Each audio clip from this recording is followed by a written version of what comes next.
मैनपुरी लोकसभा की seat Samajwadi party के लिए लॉन्चिंग पैड रही है। यहां से सैपई परिवार की 3 पीढ़ियां संसद पहुंच चुकी। मुलायम सिंह यादव 4 बार सांसद रहे तो धर्मेंद्र और तेज प्रताप भी यहां से चुनाव जीत चुके हैं। माना यह जा रहा है कि डिंपल यादव के लिए जिस सेफ सीट की तलाश की जा रही थी अब वो भी पूरी हो गई है और साथ ही चाचा का आशीर्वाद भी मिल गया है। लेकिन सवाल ये उठता है कि क्या इस चुनाव के बाद भी अखिलेश और डिंपल को चाचा का आशीर्वाद हमेशा मिलता रहेगा? मैंने कभी कल्पना नहीं की थी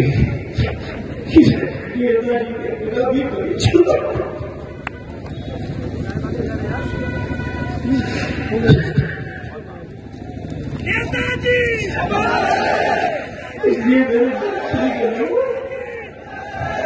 जिन लोगों ने नेताजी के बाद के चुनाव चुनौती देने की कोशिश की है, अपने वोट के माध्यम से इतना भरपूर जवाब दे देना, मुंहतोड़ जवाब दे देना कि कभी भी ये लोग नेताजी के नाम का ढोंग न कर पाएंगे।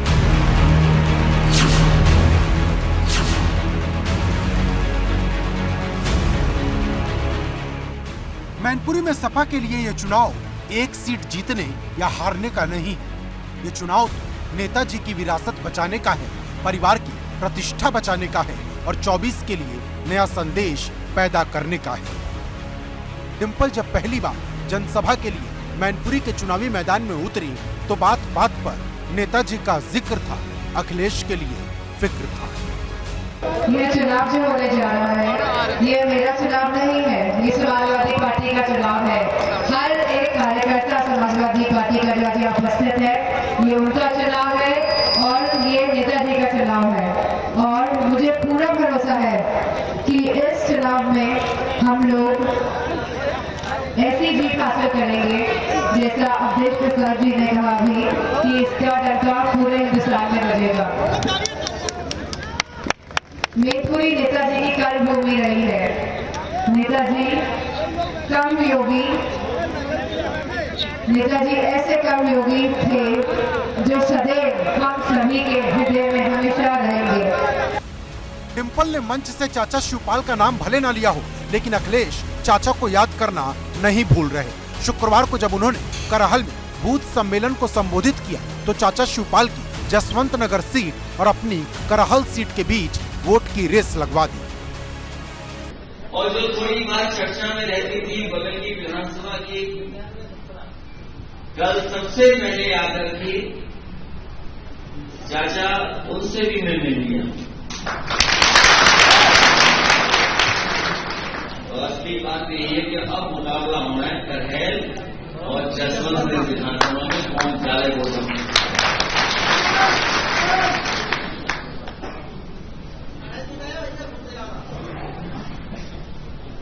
अगर करहल मन बना ले तो मुकाबला बहुत कड़ा हो जाएगा, बहुत आगे हो जाएगा।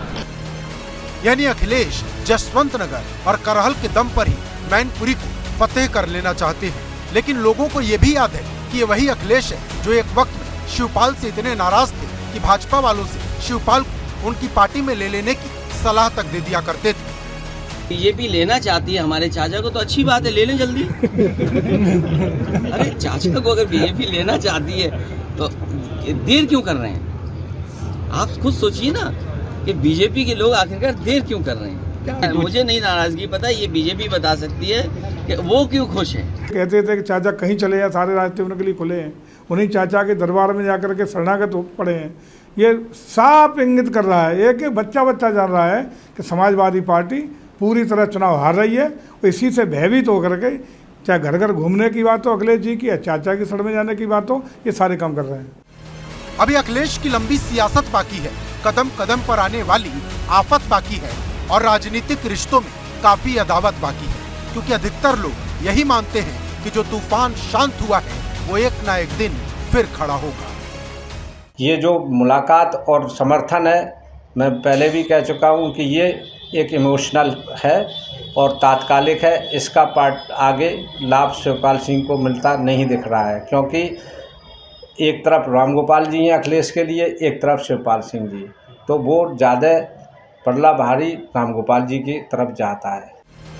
असल में कहानी ये है कि शिवपाल इस चुनाव में खुद पर कोई दाग या यूं कहें कलंक नहीं लेना चाहते थे।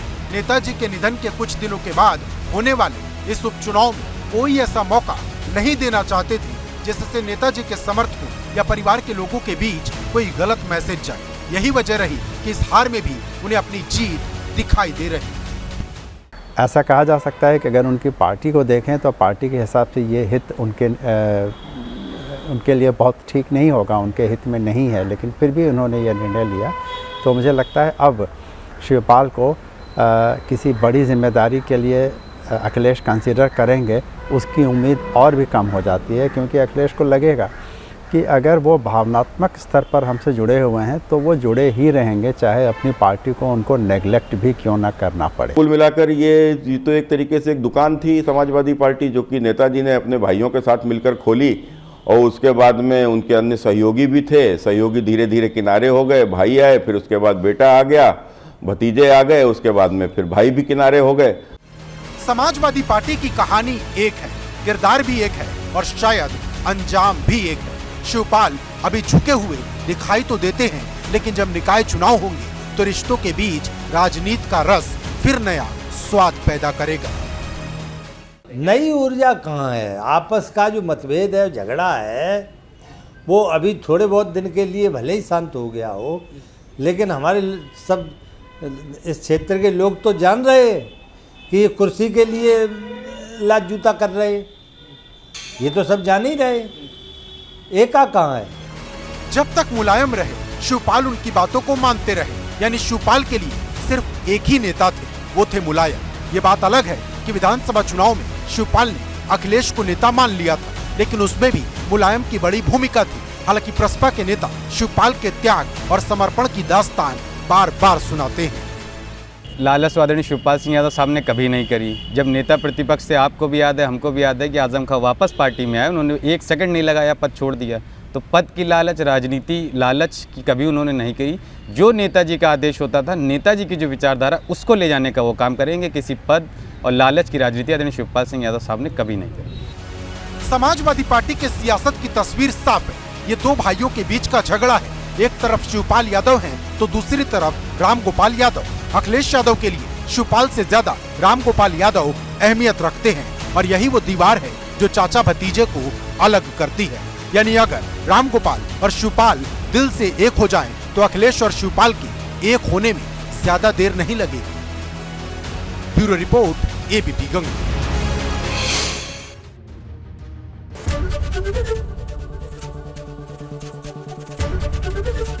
एबीपी गंगा, खबर आपकी, जुबान आपकी।